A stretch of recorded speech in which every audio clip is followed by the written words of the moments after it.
Welcome to the Slop Temple. We pray this video helps. You start by confirming essentials: battery, pairing, and Find My activation. Open Bluetooth settings now and make sure location services are enabled.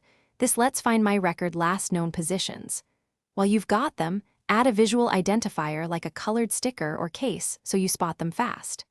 Once done, place one AirPod in the case and close it to register charging, then confirm your iPhone shows them on the Find My map. This sets you up to track. Now, combine hardware and habits. Attach a thin tracker to the case and pair it with Find My or a Bluetooth tracker app.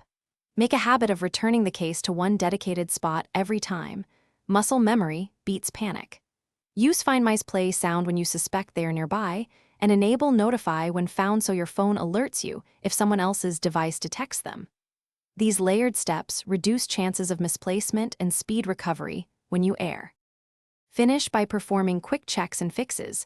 Scan pockets, bag compartments under cushions, and the car. These are the usual culprits. If your AirPods vanish from your device list, reset pairing, forget device, then repair to clear connection glitches. If they are offline, rely on the last seen location in Find My and enable offline finding. Reach out to lost and found where applicable. If all else fails, consider getting a replacement case or using a tracker subscription for extra recovery. Thanks for watching. Consider subscribing if we helped you.